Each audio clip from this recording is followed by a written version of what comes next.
If I got a lowball job offer in this economy right now, here are three things that I would do as a 20-year career coaching veteran in order to get them to give me a higher rate.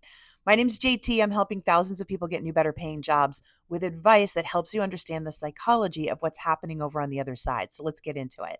So, the first thing that you need to do is have your walkaway rate ready to go. Like, what's the amount of money that you want to make? Because when they give you the lowball offer, you have to be prepared to very calmly and collectively say, "Oh, I'm sorry. I would absolutely love this job, but I can't take it for less than X." Because when you're able to let that just roll off your tongue, you really give the impression that you know your value, you know your worth. And that's important because you've got to stand by that. This is a negotiation game that's going on right now. And the first person that gets flustered or angry or shows their emotions loses. So you got to stay positive, calm, and be able to deliver that, okay?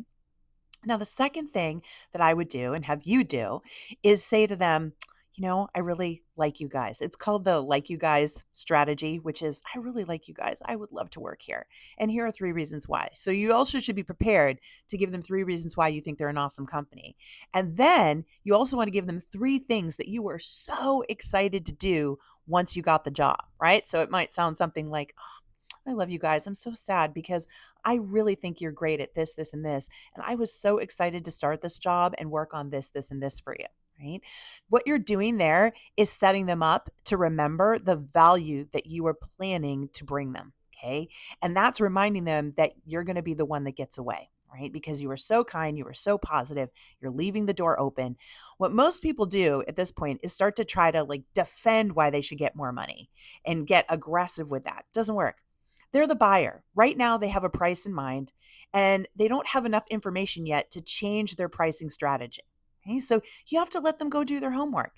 You need to let them go off and interview some other people and realize that you're the one that got away. But you set them up by reminding them that you love them for these reasons and this was all the great value that you were going to bring. And speaking of that, here's the third little tip that's really going to seal the deal. After you talk to them and respectfully decline, that you understand they've got to find somebody in their price point, but you'd really love to stay in touch. You're going to send a thank you email with what we call a catastrophe table. Now, what you're going to say in the thank you email is, once again, I'd love the opportunity to work for you. I'm so disappointed we couldn't, find a price point that worked, but I did want to leave this with you. Enclosed is the table of all the things you're looking for in a person, all the requirements, and then all the things that could really go wrong and cost your company a lot of money if the right person doesn't get hired for this job. And then I also, based on my resume, took out all the ways that I would be able to deliver and make sure that none of those bad things happen. Okay. So you don't say, here's the catastrophe table. You just say, I took it upon myself to match myself to the job and how important it would be to do those roles correctly. It's enclosed here in the event you ever want to revisit it.